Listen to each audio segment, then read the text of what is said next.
We gotta wait till August for the announcements. 1, 2, 1, 2. Can you hear me now?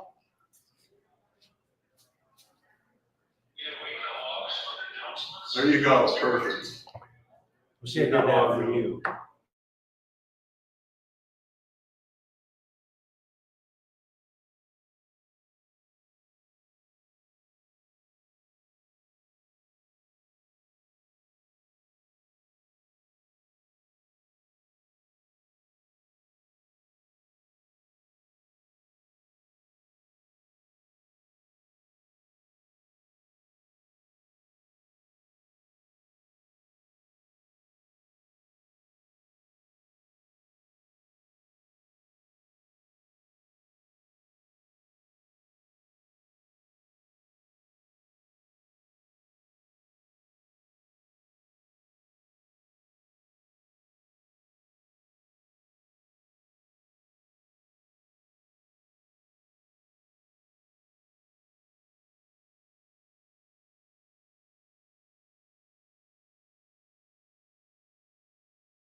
Well, thank you all for coming. This is really quite an amazing event that we have put together here. Hey, Greg. Hey, our audio's working. Audio's working. Awesome. Okay, you can hear my Okay, so I wanted to make an announcement. Some of you might recognize this guy. This is Dan Paquette. He started Toledo Web Professionals like Meetup a long, long time ago, and then he kind of stepped away for a while. So we'd like to catch up with Dan and see what he's up to. And he's offered to give us a talk. So in August, we're going to get a chance to enjoy some of his ideas about digital marketing. Oh, jeez. This is you. That's me. Oh, your head's in my way. Oh, my goodness. I want to say that I love that I recognize.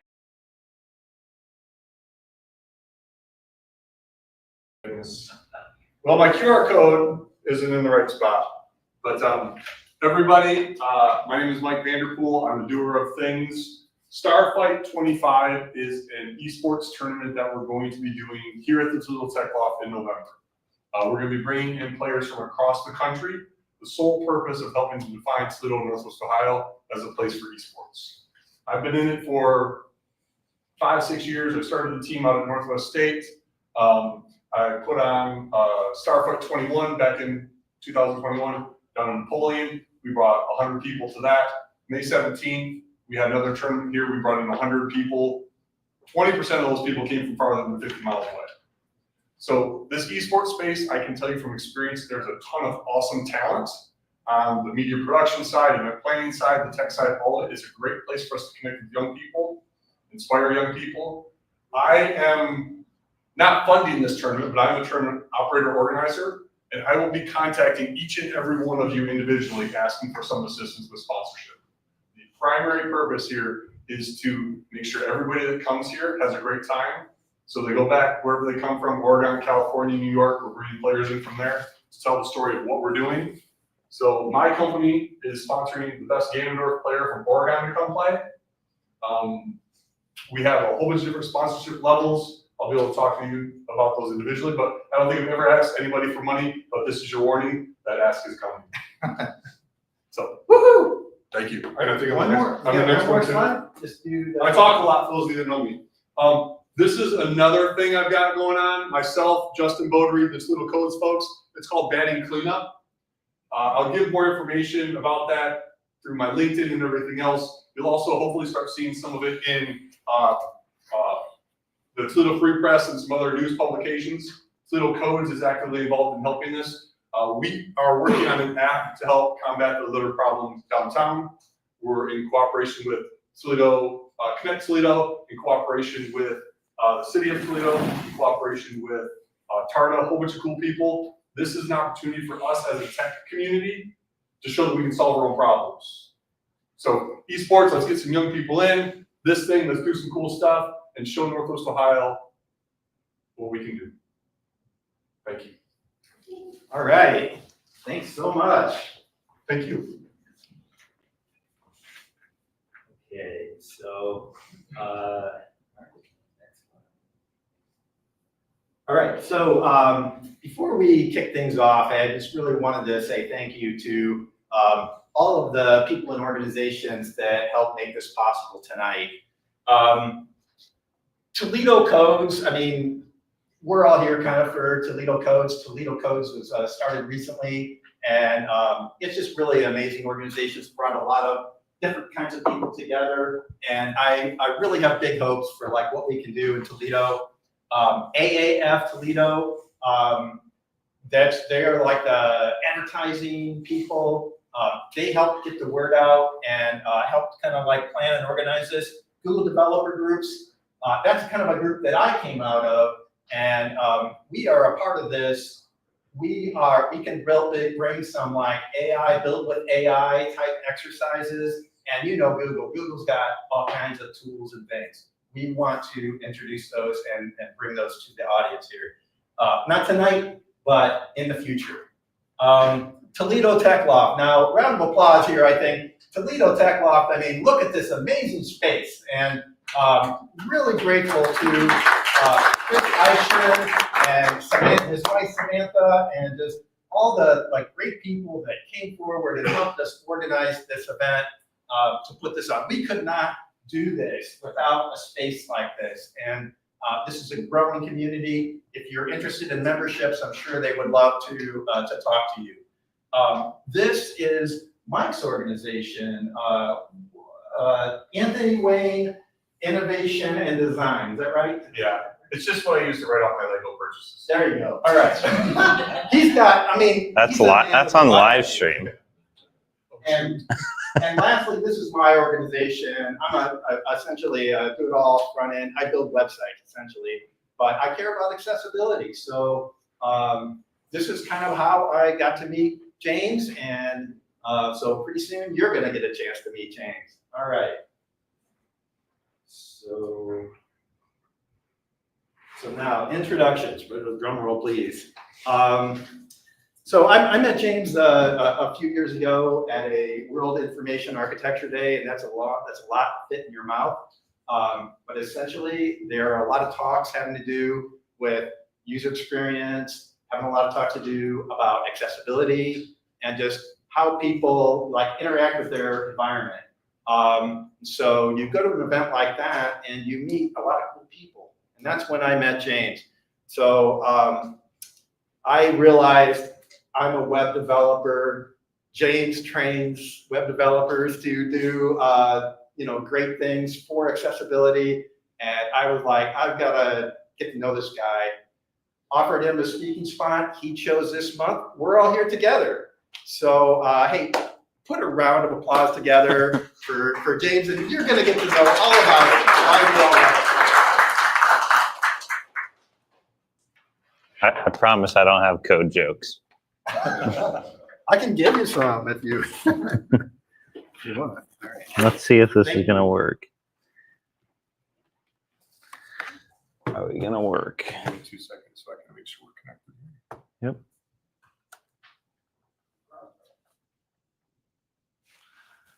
Let's see.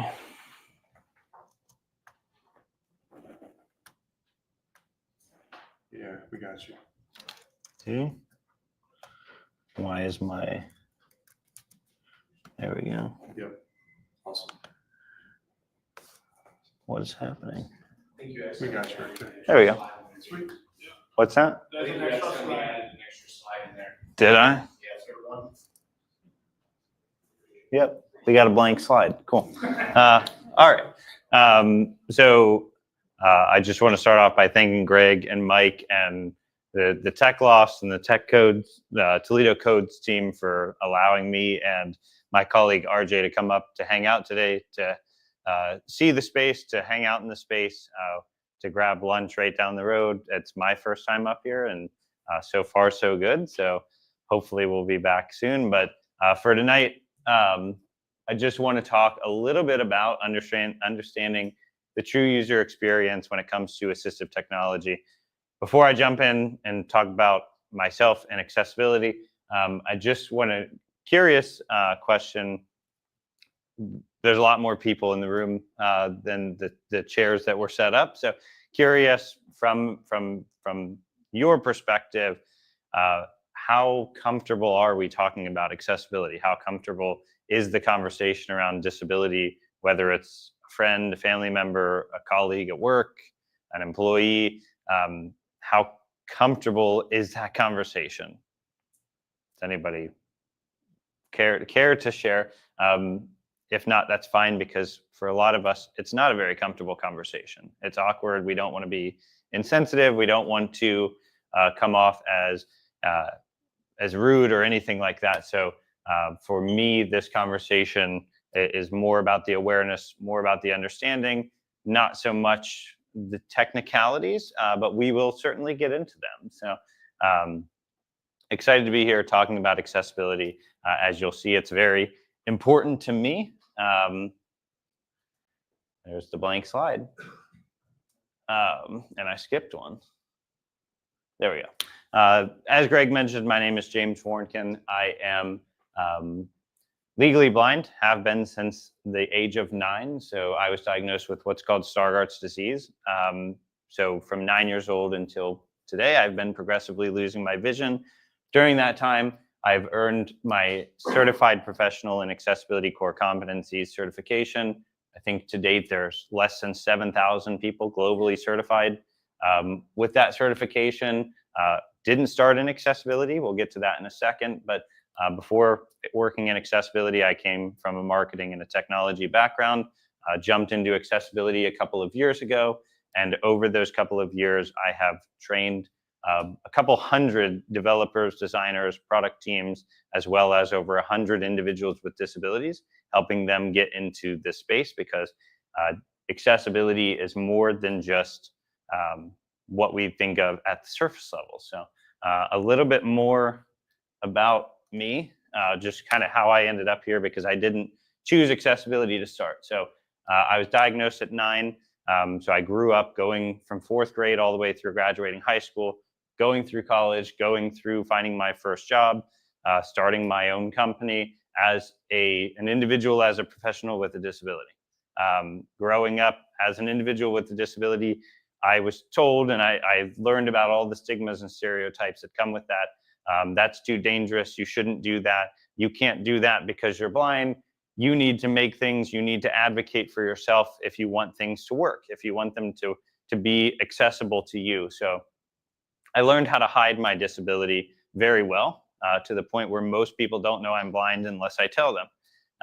And with that came a lot of just very awkward and uncomfortable conversations, especially through school, through the interview process. When do you disclose to a potential employer that they have to provide accommodations to you? Most employers, that scares them away, and I was no different. I would get 2-3 interviews in, and then as soon as I disclosed, it was done.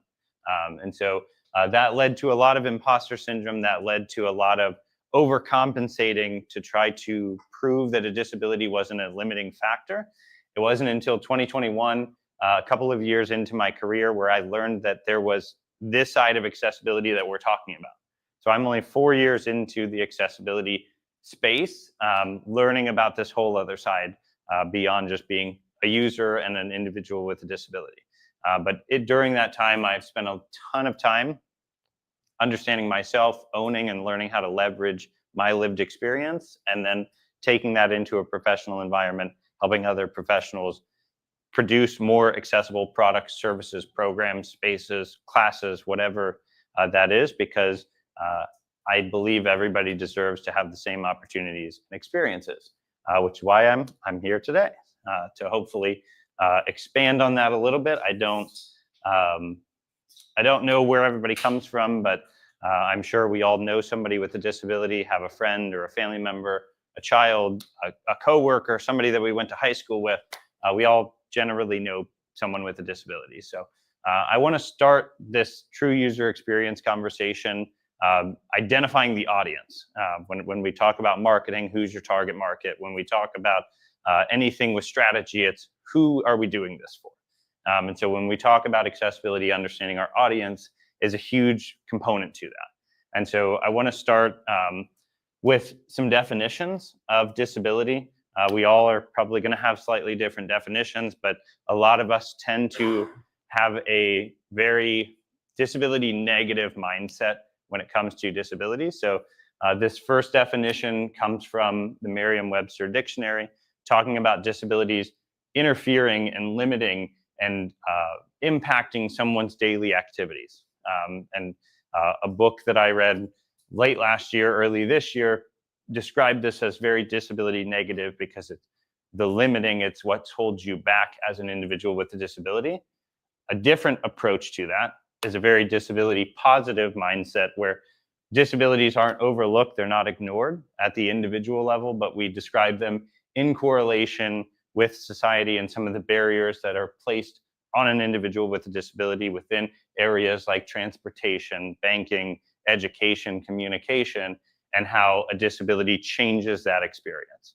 And so there's all of these different ways to think about disability and how they impact someone's daily activities from a positive or a more negative sort of approach. So now that kind of going through those definitions, thinking about disabilities, just to, I want to make this very conversational. I don't want to stand up here and talk for an hour straight. So I want to start with my first question. What are some different types of disabilities that we are familiar with or that we know somebody that has, to try to get us a little bit more comfortable with this conversation? Color blindness, okay. Hearing, okay. ADHD, absolutely. Dyslexia, absolutely. Down syndrome, okay. Autism, yep. Okay, limb differences, absolutely. Epilepsy, certainly.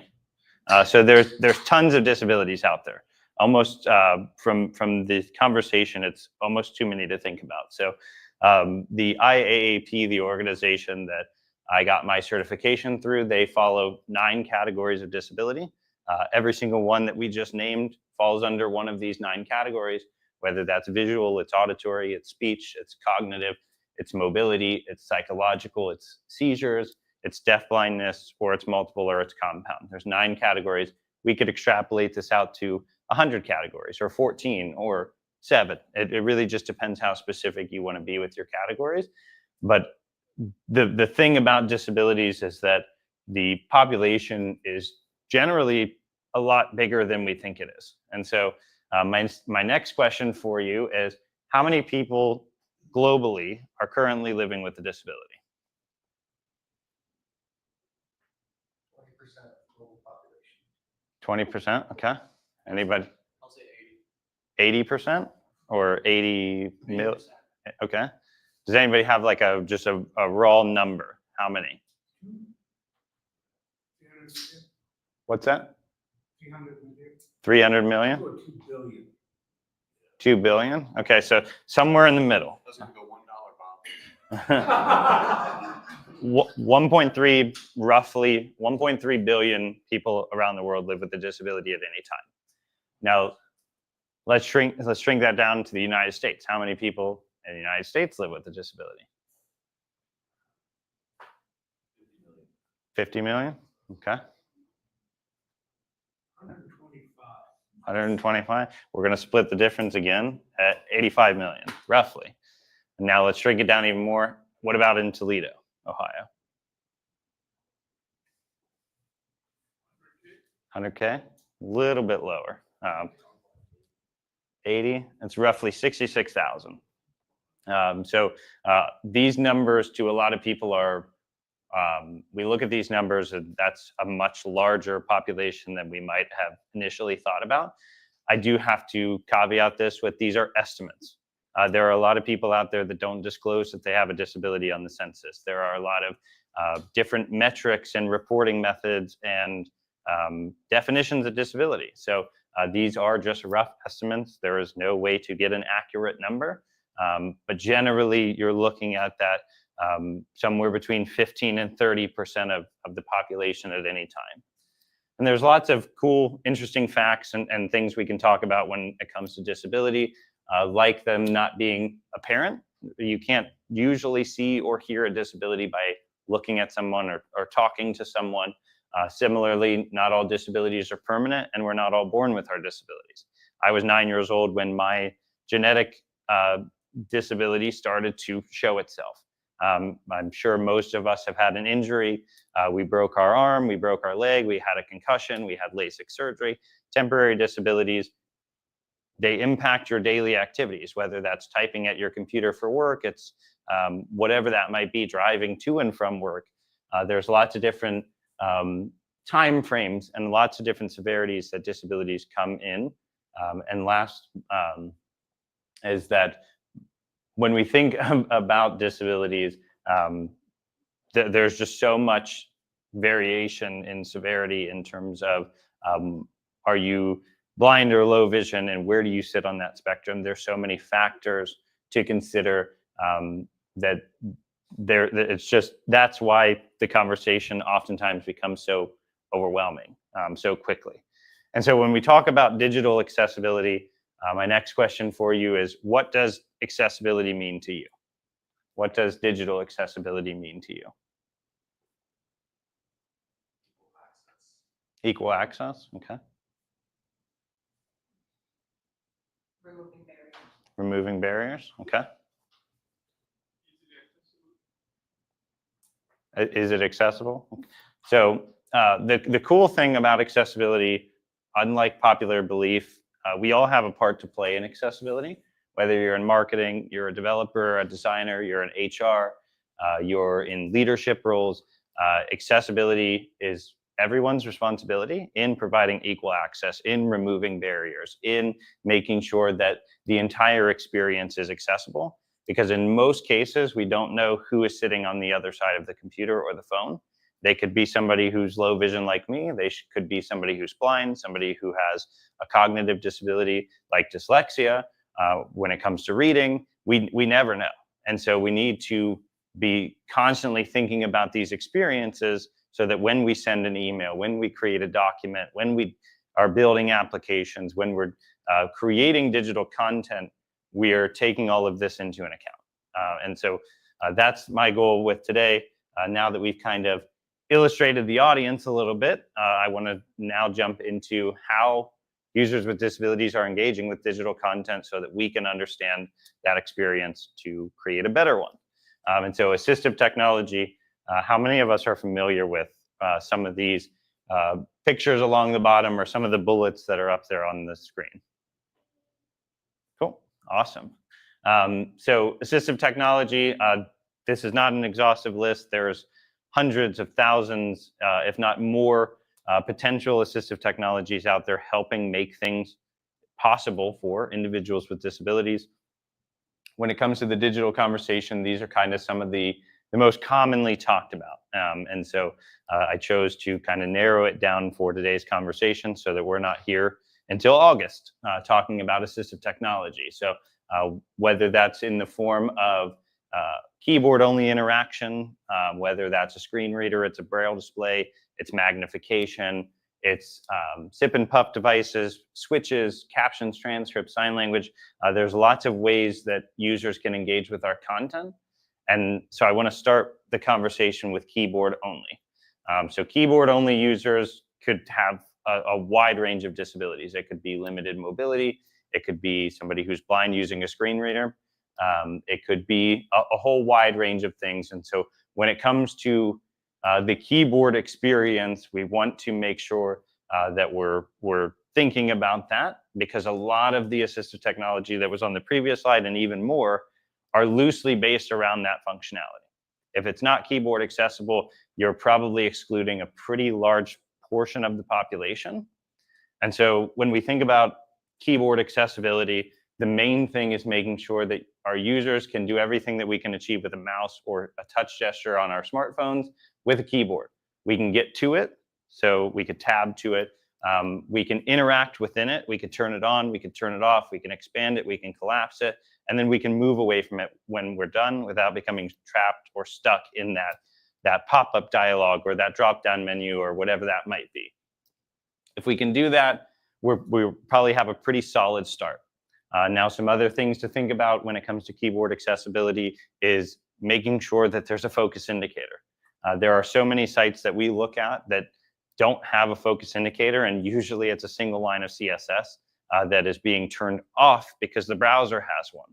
And when we install themes or use third-party tools, a lot of them disable that.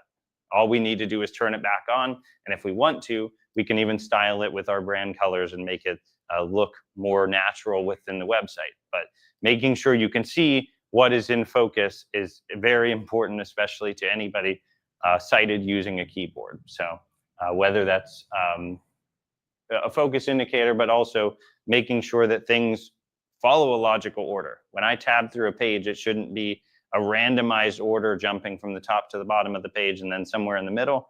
We read top left to bottom right in most cases, so that's how our tab order should work.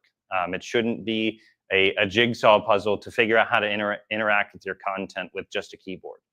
These are some of the common ones without any other assistive technology. Tab and shift tab to move from one interactive to the next. Your enter key or your space bar, escape, those are pretty standard. If you're implementing additional keyboard commands or keyboard shortcuts, make them customizable.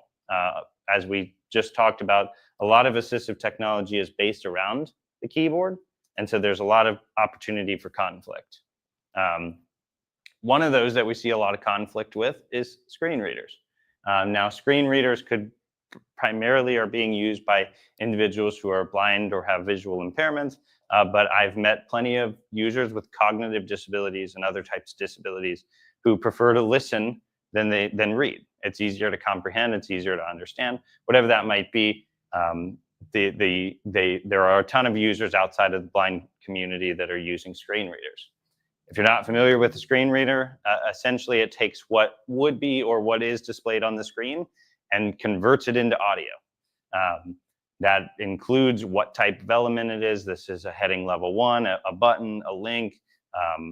It's expanded, it's collapsed. It communicates all of that through audio, making use of the DOM and the accessibility API. The cool thing is, it doesn't matter what device you have.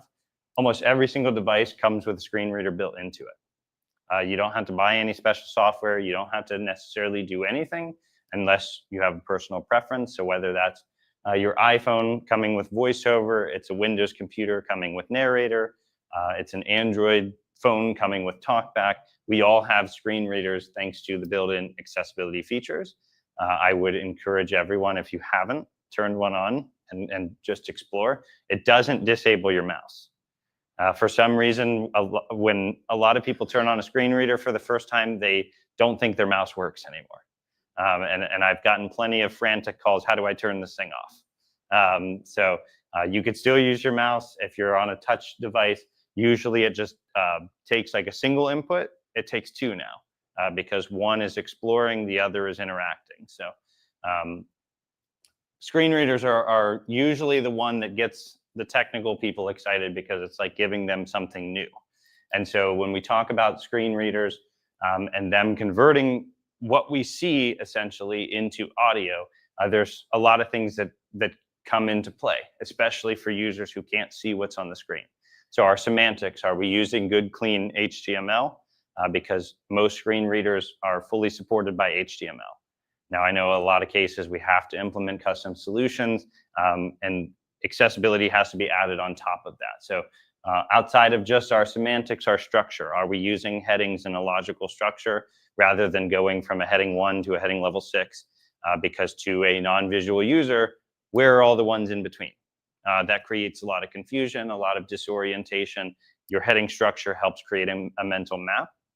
Along with that, we have labels and instructions. The more information you can give, the better.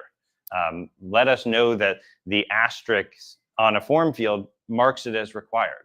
Let us know how you want us to interact with the content and make sure that whatever you're referring to is clearly labeled. I think it goes without saying, all of your visual content, your images, your video, providing clear alternatives to anything like that. And then lastly, making sure that we're providing those messages and alerts when things are updating, outside of making sure it works with the keyboard like we've already discussed. So I want to jump into an example here with the screen readers. Before I play the video, how many of us have actually have experience working with a screen reader? So a couple. Cool. So for a lot of us that have that experience, we probably have seen what a screen reader to a trained ear sounds like. It's usually pretty fast. So I'm assuming most of us have the speed turned down maybe just a little bit. But I'm curious to see if this is kind of what accessibility testing looks like for you. Productivity, computing, gaming, and apps document. Graphic need help? Let's chat. Promotional banner dialog. Link get the Copilot app. No, thanks button. Get the Copilot app link. Graphic need help? Let's chat. Skip to main content link. Banner landmark clickable Microsoft visited link. Contextual menu navigation landmark list with 8 items Microsoft 365 link. Teams link. Copilot link, Windows link, Surface link, Xbox link, back to school deals link, more button collapse, expanded, list with 2 items small business link, support link. So for anybody who has used a screen reader, is that pretty similar to what what we would use to, or how we would approach seeing if something's accessible with a screen reader? I'll say yes. Yep. That's a great start. I'm not saying there's anything necessarily wrong with that, but it's not necessarily a true user experience. For somebody who is using a screen reader who's blind, a lot of us were just looking at the screen and listening. So we were following along with what we saw. Subconsciously, we're filling the gaps. What we see and what we hear. For some users, that's not an option. And so I'm going to play the same website, but at my normal speed with a screen reader, without the visual, just to kind of illustrate how different of an experience that is when you can't see what's on the screen. And then I'll play a video just to prove that it's the same thing. So let's. Microsoft, yeah, cloud, productivity, computing, gaming and apps document, dialog, promotional banner dialog, no, thanks button, promotional banner, button no, hit the Copilot link, promotional banner, skip to main content link, banner landmark, click on Microsoft visited link, contextual link navigation landmark list of data items. So same website, normal speed, without any other visual components. So I have this example included in here just to kind of show the difference in experience. One, you're looking at the screen, one, you're looking and hearing, and one, you're just hearing. All three of those are different. And so when we are testing with a screen reader, I would challenge you next time that you do it, you don't have to turn the speed up to that level, but stop looking at the screen and see if you suddenly are not as confident navigating the screen. See if there's parts and pieces that maybe don't make as much sense when you're only hearing them, because that's what we see happen a lot is, well, it's right there on the screen. Well, the screen reader doesn't care what it looks like visually. It's only going off of the DOM in most cases. So the order in the DOM can be completely different than what we see visually, creating that whole separate experience.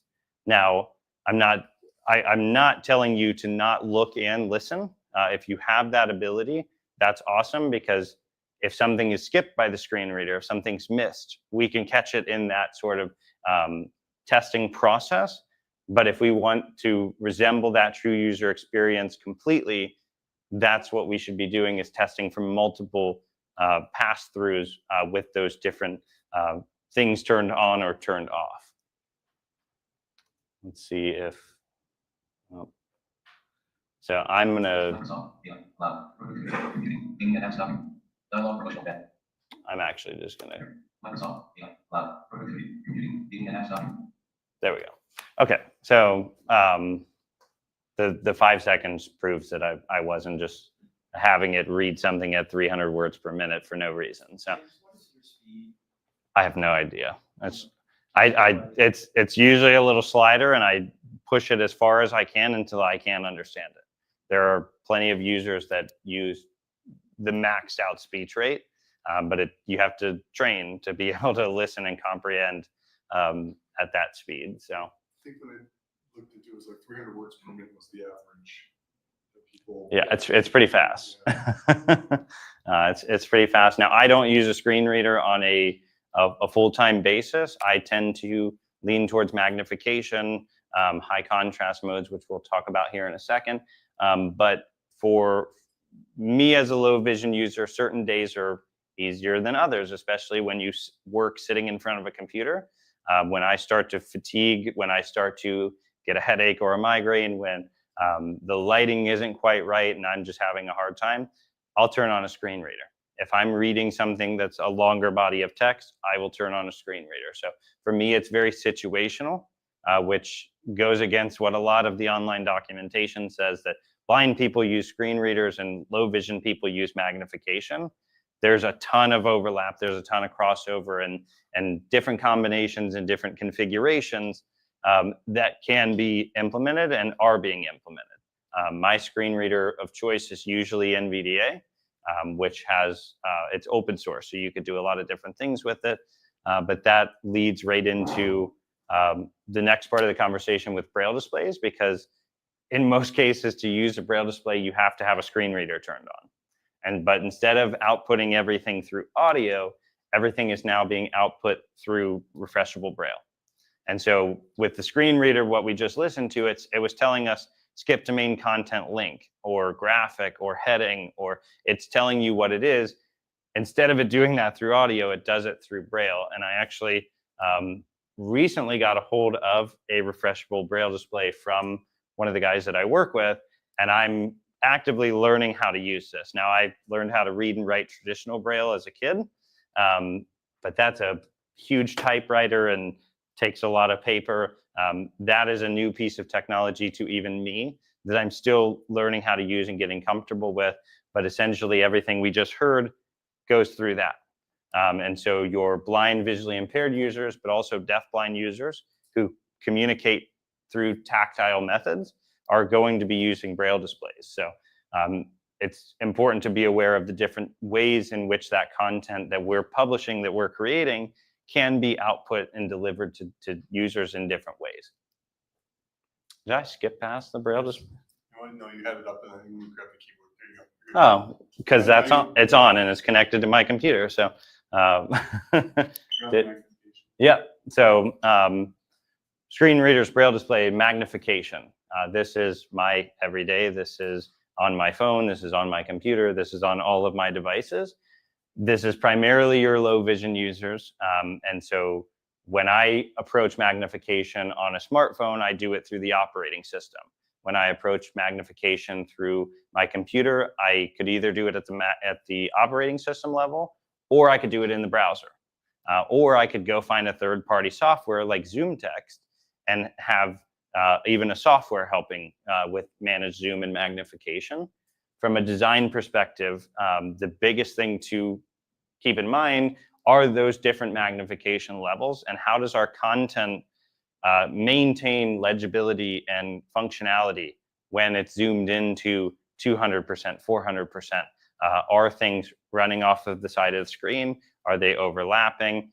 I can't tell you how many weird configurations I've run into, whether it be on a phone or on a computer, when magnifying at different levels. It could be perfect at normal and 200, but 250, it just goes all over the place. And then at 400, it comes back. So it's not just the thresholds that standards like the Web Content Accessibility Guidelines outline, but it's the in-between as well. And the best way to approach magnification is with responsive design, setting our breakpoints and making sure that getting up to that breakpoint just as much as that breakpoint, and it transitioning from a 3-column layout to a 1-column layout, that everything is consistent, it's readable, it's functional. It doesn't ever get to that point where it becomes frustrating. And so to sort of illustrate a little bit what that looks like, I promise my head isn't that big, but Googling my name felt like the best way to demonstrate it. And so that's your standard Google search, at least on my computer at home. When I zoom into 200%, this is what it starts to look like in the top right. So picture's fully there, now only half of it's there. And when we go up even one step more to 400%, well, not one step more, but we double to 400%, that's super usable. That's super readable. Like I would not be slowed down or impacted in any way as a user using magnification. That's my dry sense of sarcasm coming out, because it's not good.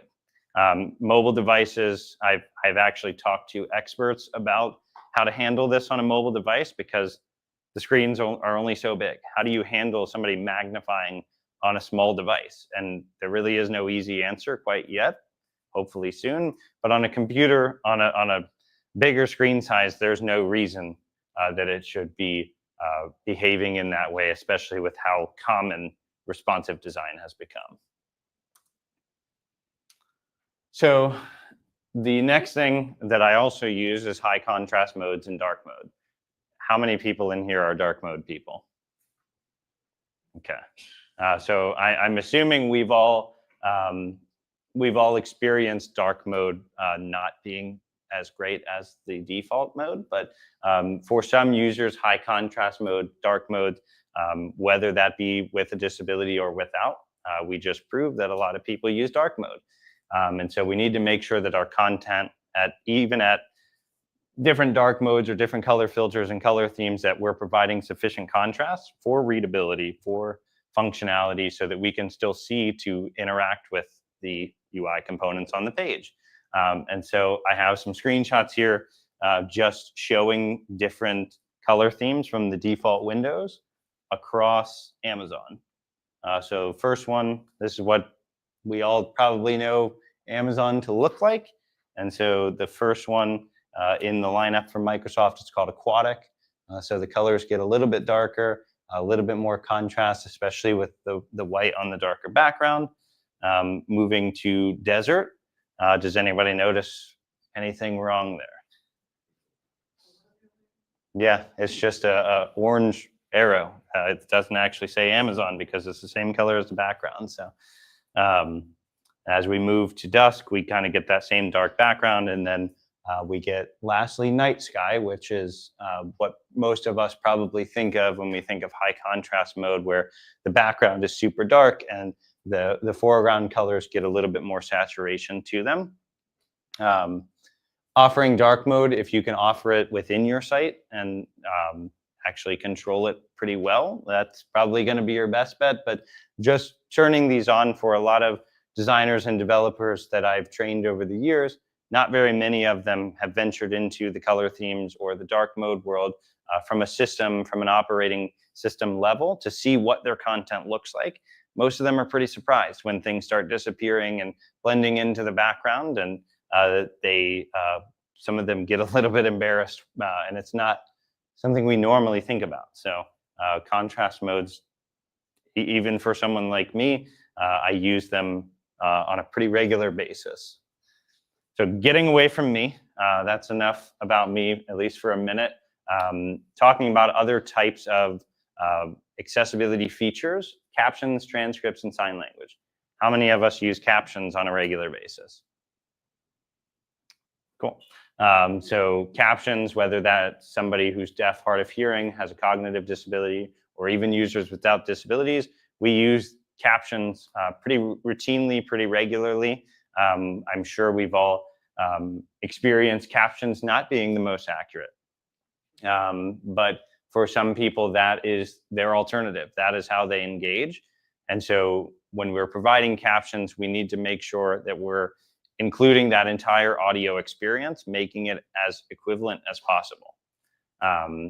Sign language and transcripts are in the conversation, but before we go there, I want to play just a couple of seconds of the most recent Jurassic Park movie. If you've seen it, don't spoil it for me.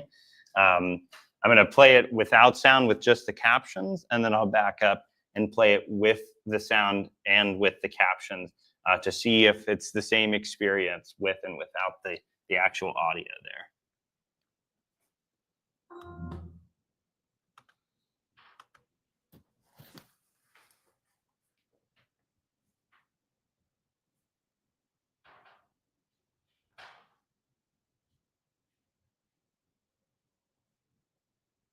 So I don't want to waste a bunch of time, but if I go back to the beginning. Dr. Henry Loomis, this is Zora Bennett. I'm mission specialist. Sorry, what mission? This would be a medical breakthrough that could save countless lives. It comes from the largest dinosaurs on the planet. Oh my God. Fortunately for us, all these species exist. So was it the same experience, or was it slightly different, hearing it with the audio and just reading the captions? What was it missing? What were the captions missing? Emotion, sound, like what was happening. The music, the sounds, exactly. A lot of captioning software that's auto-generating for you isn't going to pick that up. They usually do a pretty good job with voice and language at this point, but when it comes to the off-screen sounds, there's a car honking in the background, or sirens, or music playing, or anything like that. That is a part of that audio experience that oftentimes gets excluded. Now, the interesting thing that I recently learned when having this conversation around providing captions and transcripts and media alternatives is that sign language, while in the WCAG as a AAA criteria, for most people who are born deaf or profoundly deaf, sign language is their primary language. English is their secondary. So they have to become bilingual to consume what we call an alternative. And so I would, as of lately, and learning that information, providing sign language has become not a AAA compliance, if you're familiar, but something, if we can provide it and we have the means to do so, we absolutely should, because not everybody is bilingual. It's not a fair assumption to make that everybody has learned multiple languages. So just a fun little fact there from my own continued education in learning about different accessibility features and the different ways that users prefer to have them. So, and transcripts are pretty standard in most settings, I would say at this point, just providing providing the text from that in a document format for anybody who prefers to read without all of the visuals happening around them.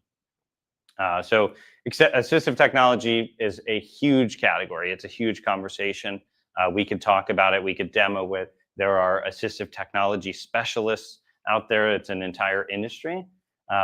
So I'm not going to try to cover all of them. I'm not going to stand here and say I'm an expert in all of them. I'm continuing to explore and learn how to use assistive technology to understand that experience, even as somebody with a disability. But the important thing is that most of the assistive technology in the digital landscape is based around most of what we just talked about: the keyboard, the screen reader, the braille display, magnification, contrast. Those conversations encompass a lot of different assistive technology. And then the second point here that I would like to make is that this stuff isn't cheap.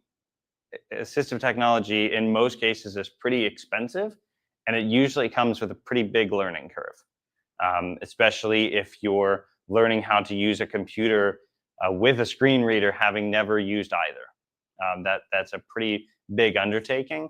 And so I just grabbed some screenshots here to show the price of some of this technology that people with disabilities are getting just to be able to access our content. The price tags up there hopefully are a little bit jarring, a little bit shocking: $1,000, $2,000, $3,000 for some of this equipment, and it can get much more expensive than that. These are just a couple of quick examples to show what a user is going through. And so from an organization perspective, I like the term meeting in the middle. And this is what I learned about in 2021, was as a user, I was doing everything to overcompensate. I was writing my own bookmarklets to increase contrast on websites that had poor contrast. I was doing all of these things to try to make my experience accessible. And as I learned about accessibility from the business side of it, I realized just how much I was doing. Whereas if a designer and a developer team knew about accessibility best practices, how much less frustrating, how much less exhausting, or how many fewer headaches and migraines I would have had. And so if a user is going out of their way to acquire technology and learn how to use it just to be able to engage with our content, the least we can do is make sure our content works with that technology. Whether that's a screen reader, it's a braille display, it's a video we uploaded to Facebook, whatever that content is, whatever platform, whatever delivery method configuration that user has, we should be doing our best to make sure that it works.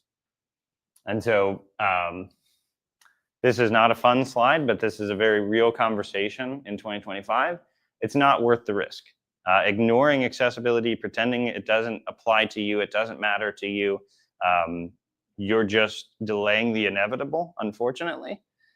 So in general, my general rule of thumb is if I can go on any computer, I could go to the library and get on your website, download your app on any phone, it's public. And if it's public, it should be accessible. If we want to get technical, we can look at Title II, Title III of the Americans with Disabilities Act, which, by the way, July celebrates the 35th anniversary of. And so with that conversation, we're seeing, with the advances of technology, with all of these emerging technologies, accessibility is not necessarily at the forefront of the conversation in every single one of them. And with that, we're also seeing a lot more lawsuits, a lot more organizations being sued. All of the big guys have already been sued. So who do they move on to next? The smaller guys. I think we're expected to see somewhere around 5,000 lawsuits this year, which is an increase from last year. And so it's not really the narrative of if somebody sues us for not being accessible, but it's when. And it's being prepared for when somebody comes along and tries to. Because unfortunately, there are a lot of organizations and law firms out there that are filing cases using automated accessibility tools. It's not actually a person with a disability behind most of them. And it's very hard to, it's very stressful, it's very time consuming, and it can be very expensive to try to combat that if you're not already working on accessibility. If you're working on accessibility and you have documentation and you have different initiatives in place, you're minimizing a lot of that conversation, a lot of those headaches, because you're ready for that conversation. It's not a surprise. It's not something that is going to completely throw your teams off or disrupt what you're trying to do. And so the standards, there's a lot of them out there. The ADA has standards and requirements. Section 508 if you're working with or for the government. WCAG, ATAG, PDF UA, CVAA, there's all of these different standards depending on your organization, the technologies, who your employees and your customers are that may or may not apply. The WCAG is always the best place to start because it applies to the ADA now. It applies to Section 508, it applies to EAA, it applies pretty much to any law or regulation that talks about digital accessibility. And the WCAG are a set of guidelines and success criteria under 4 principles. You may have heard of the acronym POUR. Stands for perceivable, operable, understandable, and robust. If you can follow those guidelines and you can meet those success criteria, you have a very solid foundation underneath of you when it comes to accessibility. Now, if you're creating a ton of documents and PDFs, PDF UA might apply. If you're creating authoring tools that are allowing other people to create and publish content, ATAG might apply. So it's just a matter of sitting down and figuring out what are your accessibility requirements, and then pursuing those requirements, and then figuring out how you can go above and beyond. And because the requirements, if you're asking me, are the baseline, they're not the ceiling. And so just a couple of easy wins. We get to pick our colors as a brand, picking accessible color combinations for your buttons and your text and all of your UI components. That's a very easy win that can alleviate a lot of frustration for lots of different users. Providing those headings in a good logical structure, putting labels on things, providing instructions on how to interact with the content successfully to where I'm not getting an error with no reason as to why it aired out. Making sure that something is keyboard accessible is as easy as tabbing through your website. Can you see what's in focus? If you hit enter or spacebar, can you open and close it? It's very easy to test for a keyboard if you're not somebody who's super familiar with assistive technology and you're just starting out. Providing alternatives, captions, transcripts, audio descriptions, putting alt text on your images. Any time you can provide an alternative, you're including a whole new audience, or you're opening up that opportunity for someone to have an easier time consuming your content. Social media is a perfect example. On a lot of platforms, we can share text, we can share photos, we can share videos, we can share audio.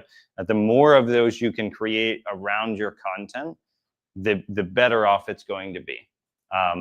My favorite one is using tools that support accessibility. We do have the option on who we use for our web conferencing, who we use for our live streaming, what document processors do we use. A lot of those companies have published accessibility statements and VPATs that document how accessible they are.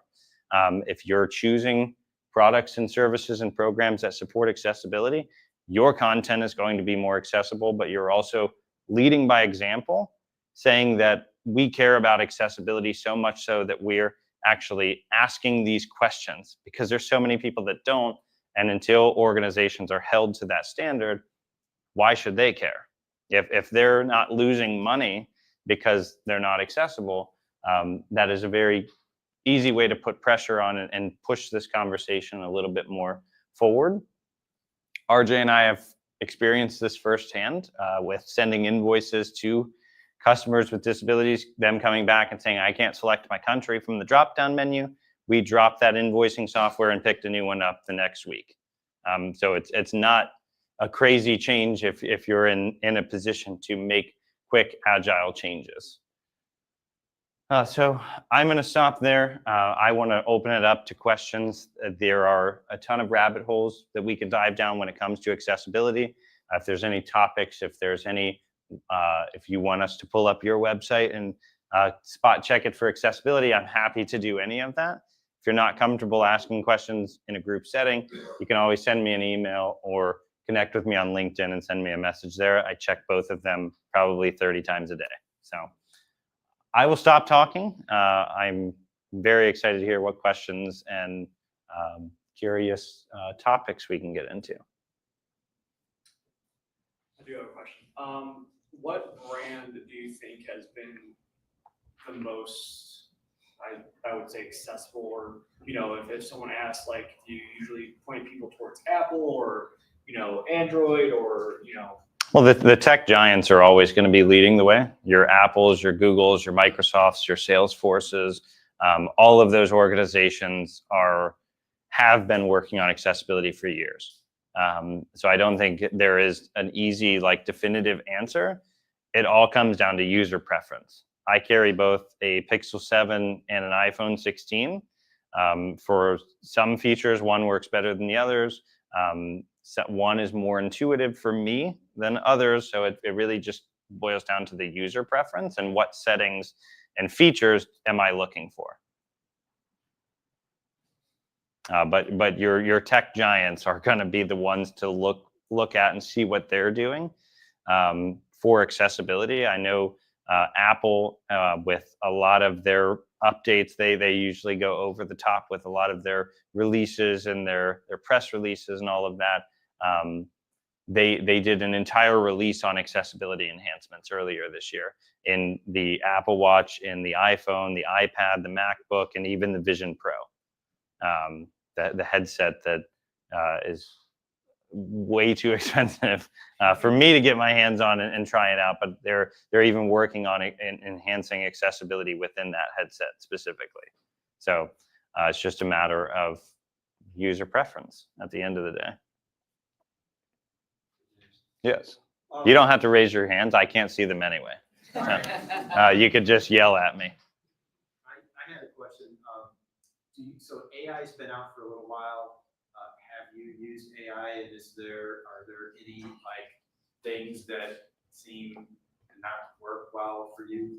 So I'm gonna answer that in two parts. From a user perspective, AI is unlocking a ton of opportunities. Opportunities from kind of what we talked about and saw with the examples, where I experience something that isn't accessible. I run it through AI. AI tears it apart and then gives me a text-based response. Text-based responses are always going to be accessible.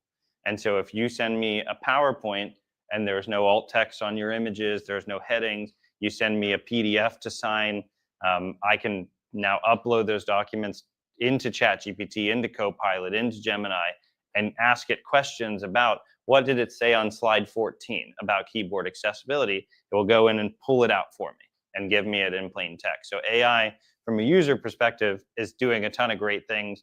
I've talked to several universities and schools about this because a lot of them are very, AI is a very sensitive subject. And so from a user perspective in the classroom, I've gotten to do a lot of conversations around how AI is actually increasing accessibility in that learning environment.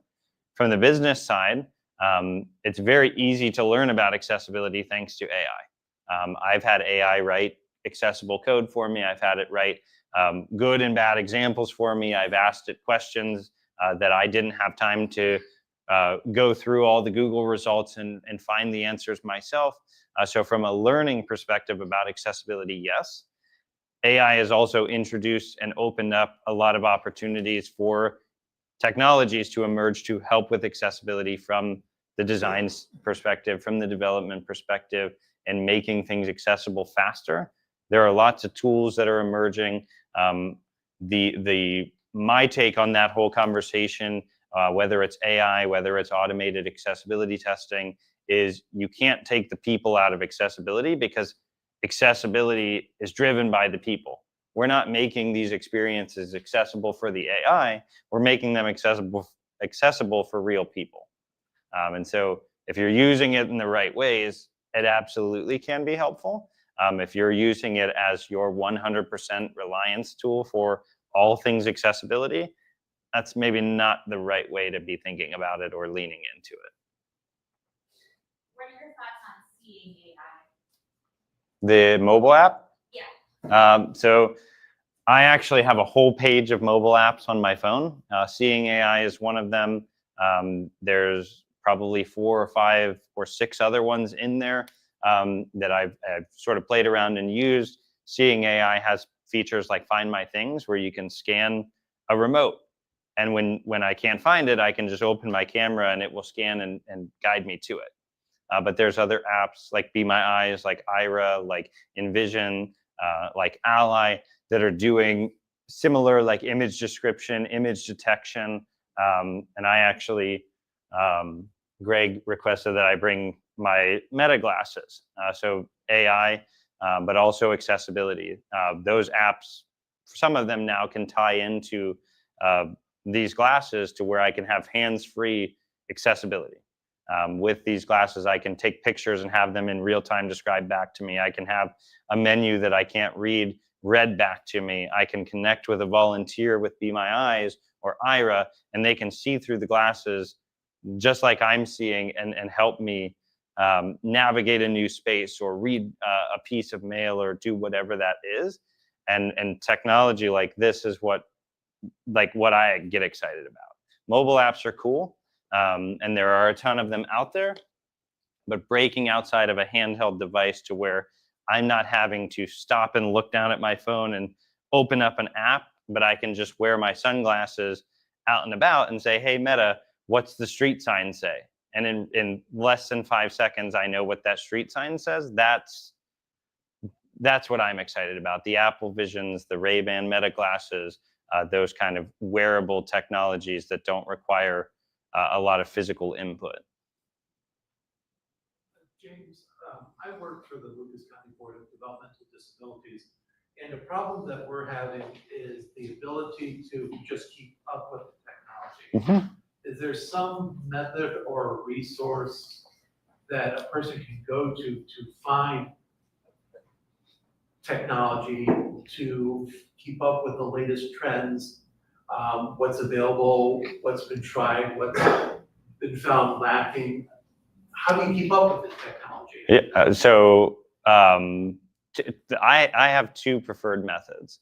One, I have a lot of people that are smarter than me in my network that I constantly am talking to them about this kind of stuff, and asking them questions about what's happening in the legal side, what's happening with the wearable tech space, what's happening in AI. So I've just surrounded myself with people that that's their job. There's so many parts of accessibility that there are entire careers in these aspects. It's not just like a broad, I'm an accessibility specialist, I know everything. But the second one, which anybody that I'm assuming that has a smartphone, I'm assuming all of us are on social media.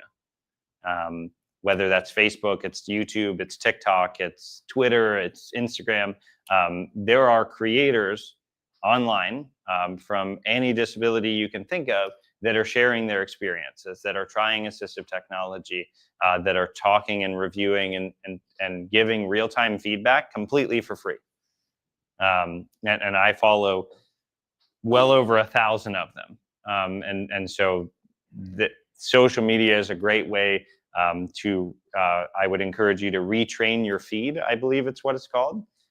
Search hashtags around blindness and low vision and dyslexia and being hard of hearing, and listen to some of the user stories, and the algorithm will see that you're interested in that, and it will naturally work it into your feed so that you're naturally keeping up with it and it doesn't feel so overwhelming. For me, a lot of my social media is, I live in this part of the country and I tried this app and it doesn't work because our street lights aren't updated to help me cross the street. Like, there's so many of those experiences that I would have never known about if I wasn't consuming that kind of content on social media. Back to the whole web app conversation. With the introduction of libraries and frameworks such as HTMX that can dynamically update the DOM on the fly. So, for example, I can have a user interact with the front end, have my back end generate a form that didn't exist before that interaction, and then display to the user. Does that pose a unique challenge with the accessibility community, or is that something that really has to come up? It depends on the framework. It depends on the library. There are some libraries that support a lot more accessibility than others. I've actually been hired by 2 or 3 different developers to look at components and tell them, like, is this component accessible? Should I use it? And we'll go through a whole library, and then we'll just give them a checklist and say, here's the ones that are good with different screen readers, different whatever assistive technology, and here's the ones you should avoid because the support isn't quite there yet. So it kind of varies from one to the next. The best thing to do is dive in and either do your own testing or call someone like me or RJ to jump on a Greg, we did this with your website. We sat on a Google Meet for like 90 minutes and went through 3 or 4 of your pages with a screen reader, magnification, just kind of looking at it from all these different lenses. You went away with a couple of action items, and I believe it was like 24 hours later, you were like, these are all fixed. Thanks so much. Like, They're not. well, it's progress. There was a lot of them that were fixed. There are some that are more technical, but it's just a matter of building that network and being intentional. Are there any like go-to tools for automating the testing that you can do for a site? If there's a stack of them that will get you to like 50%, Are there any that you prefer? Think that actually I wouldn't say that I prefer, because I am a big advocate for the human side of accessibility and manual testing from that lens that I was kind of showing with the screen reader there. But there are definitely a stack of tools that I would encourage you to at least be aware of, because a lot of the firms that are filing these lawsuits, they're also using those tools. So if you can run down the numbers in those tools, your chances for them finding anything and having any sort of ground to stand on goes down. And I would say tools like the Lighthouse Chrome extension, tools like Axe DevTools, Wave, Andy, their site improves. There's a ton of like browser extensions and Chrome extensions and bookmarklets and different things. But the problem is they're all programmed to do specific things. There isn't a single tool that does it all. And so you have to sort of mix and match. And when you start to do that, one is going to give you a positive and the other one isn't going to call it out. And then you're left in the middle ground of which one do I trust? Is it a false positive? Is this tool just not programmed to test for that? And so you kind of end up back at square one at a certain point where it would have been more time efficient to probably go through it yourself from different perspectives.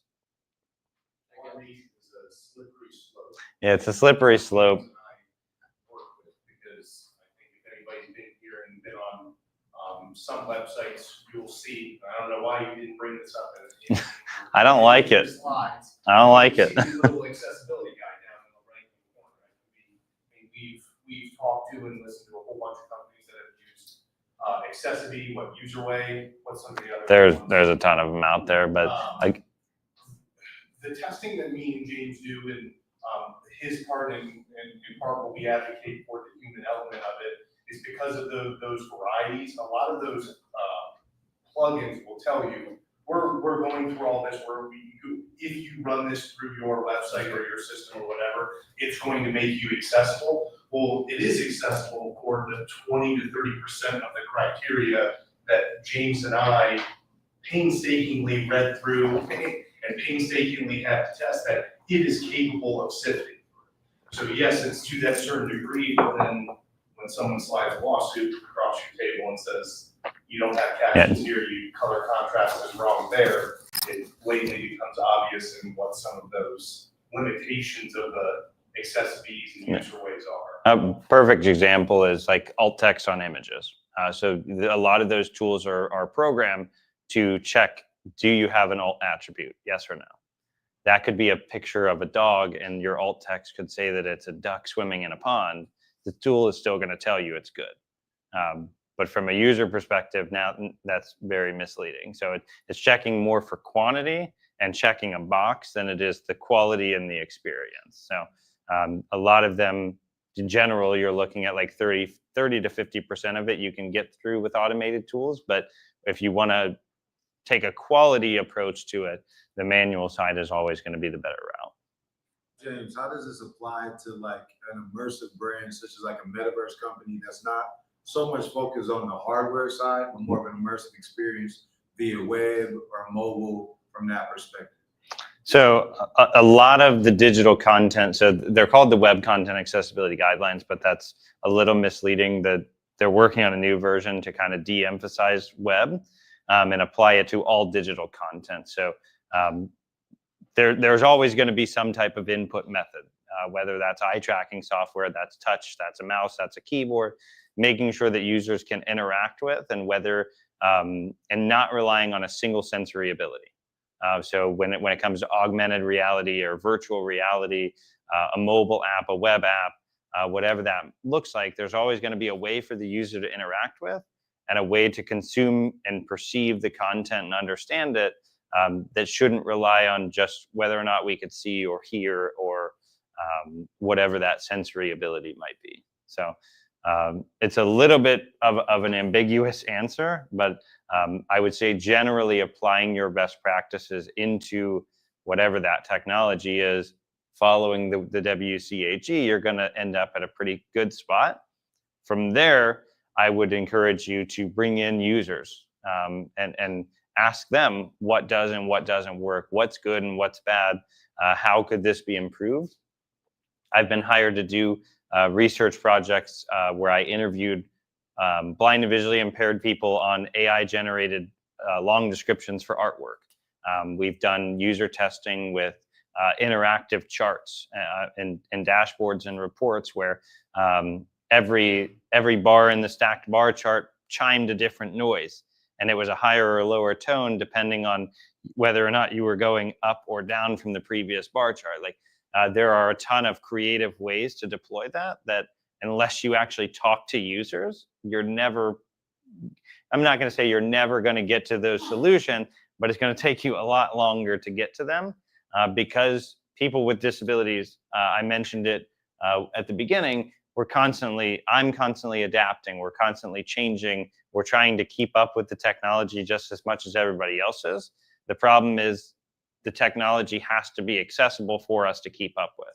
The Web3 space is a perfect example where accessibility wasn't prioritized and it excluded a ton of people, whether that was buying NFTs or exchanging crypto or whatever blockchain that you want to throw in there. How many of those companies were talking about accessibility and including people with disabilities? Not very many.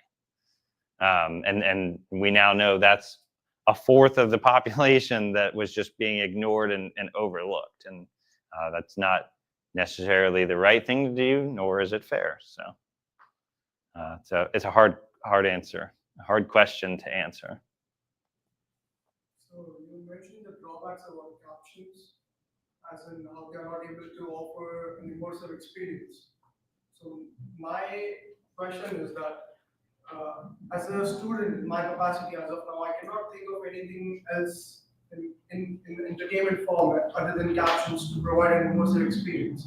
So it's not that captions can, it's that a lot of captions now are being auto-generated and we're not proofreading them. We're not going back in and adding all of the other parts of the experience that those tools can't handle yet. I've seen companies that have a promotional video on their website, and the auto-generated captions misspell the company name in the captions. And so it's not that captions aren't necessarily sufficient in most cases because of how prominent they are and how kind of standard they've become. It's more that people aren't taking the time to actually go back in and intentionally make that experience as close to equivalent as possible. So you could take a YouTube video and run it through a software like rev.com and get a caption file that's auto-generated 80, 90, 95% accurate with all the time codes and timestamps, but you still need to go back through and push it from 95 to 99. It's the same kind of connotation with the automated tools. They can get you a decent chunk of the way through, but they can never really replace the entire process. But also, if you can include sign language, I would advocate for that as well. Whether that's an in-person event, that's an online webinar, whatever that might be. I've seen like the little like people in the corner that are signing that can remote in now. So there's lots of creative ways to leverage the technology to provide those features in a pretty cost affordable way. Speaking of sign language, like, what do you think about legacy media, such as like film production and the production pipeline? Like, if you look at directors such as like Ryan Coogler, you know, he's the first with the movie Sinners to actually incorporate on a major production and distribution sign language. Like, what do you think the future is of taking these legacy media and work pipelines and integrating more accessible means? I think it's just a matter of time with the way technology is trending, with the way the ease of communication, the ease of converting into what you prefer, like AI. Going back to like, you could send me a PowerPoint and I could run it through AI and say, turn this into a Word document. I think there's only a matter of time before the technology is at a point where we can lean into it to convert it from a user perspective. But a lot of that legacy stuff that's been around for years, a lot of it isn't being included in the conversation. It's more about today and tomorrow than it is going back. Now, I will say a lot of the streaming platforms that host that kind of like movies and TVs and live streaming now, they have entire accessibility initiatives. There are several Facebook groups that I'm in that track audio descriptions. And almost every time I open my Facebook, I see that HBO Max released this movie in an audio described format, or Hulu put this on in an audio described format. And I've now even started to see that sort of leaking into the live sports arena as well, which is like beyond fascinating. They're now sort of creating these tactile courts where it vibrates and it becomes a tactile version of the live event because there's an RFID in the ball that can be transmitted into this board, and it vibrates wherever the ball is and when someone scores. So they're finding ways to sort of continue to enhance that accessible experience, whether you're sitting in a movie theater, you're sitting in a basketball arena at a baseball game, you're at the World Cup, whatever that is. They're finding continuously ways to increase the accessible experience. So it's just a matter of time. The technology just rapidly continues to advance. What about esports? Mike, you've got a good familiarity with that. Are you seeing like captions within? Like I had heard like over COVID time period, parents would be home and their kids would be playing a game, and they started adding captions to games so that people could kind of play in silence. For the esports that you interact with, do you see captions? Do you see like vibrating things and like tactile? None of that yet. I mean, outside of what we see on like YouTube with captioning. It depends on the studio. I know like Microsoft with Mojang, with Minecraft, like they've worked on accessibility features. A lot of your multiplayer games are offering like color filters to try to increase contrast. So I think the studio, it's up to the studio. It's not necessarily like a widespread across esports and gaming, but I've definitely seen like Xbox accessibility is an office or a department where that's their whole focus. Accessibility really does leak into pretty much any conversation that we can get into, whether it's a live sporting event, it's esports, it's a website, it's immersive content like augmented reality and virtual reality. That's what to me is so fascinating about the space, is that there's always new conversation to have. A couple of months ago, I was in a conversation about making electric vehicle chargers accessible. And now RJ and I are talking about doing some hardware testing on in-home telehealth devices. Like it's never the same conversation twice. It's so unique, which is what makes it so much fun. I have one.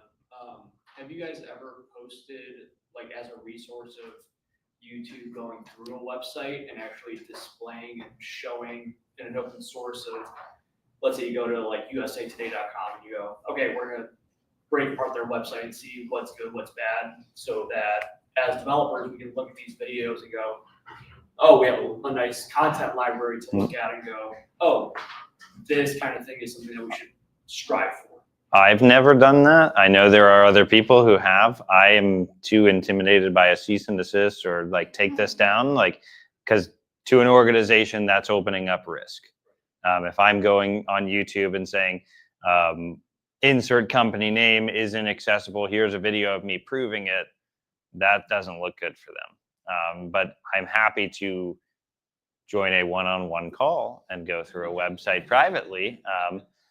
I've done hundreds of those just to demonstrate, like, a lot of people tend to get in this, like, I'm alone. I'm the only one that doesn't know what's going on or how to do this. And in conversations, like whether it's federal, state, local government, it's Fortune 500, it's local coffee shop, like everybody is in the same position. If you're feeling overwhelmed, if you're feeling intimidated, if you're feeling like you're behind the bell curve, like accessibility is not the digital accessibility. Accessibility has been a conversation for quite a while, but in the digital sense, it's a relatively new conversation. Nobody has all the answers, which is why we don't have clear-cut guidelines and regulations and rules that tell us exactly how to make every piece of digital content accessible. So it's a matter of staying tapped in, having friends and partners like me and RJ that you can reach out to and say, hey, I'm working on this project. What should I be thinking about? I get emails like that all day long from people that I worked with 3 years ago when I was just starting out that reach out and say, hey, my company just released this page. Could you take a quick look at it?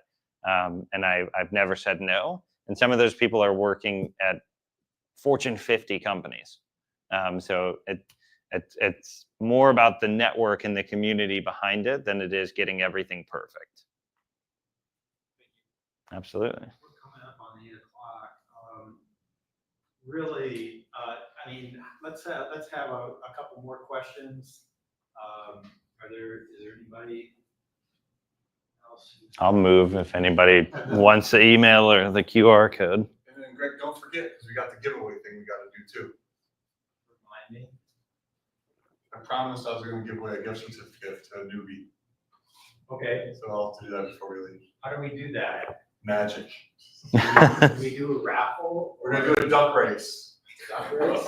We're going to do a duck race. Since it is code, we can do a duck race. But questions first. All right. Like I said, I'm happy to meet outside of this. That's right. If you don't want to ask your question, I can answer it offline as well. Why are you so I don't know. I don't have an answer to that one. Cool. Thank you.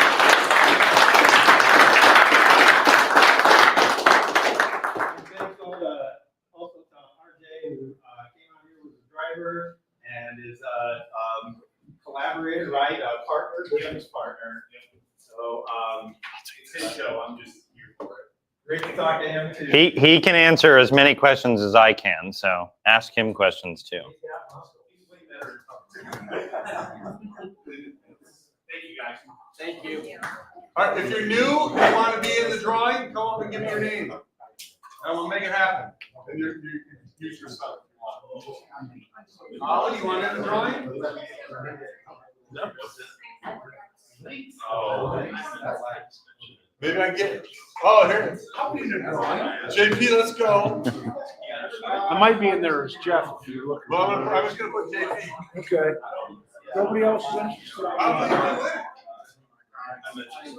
You've been here before. Did you have your cup up there? Yeah, I set it Put it in the down. kitchen. Okay. Excuse me. Hey, thanks a lot. Yeah, thank you. Thank you for coming.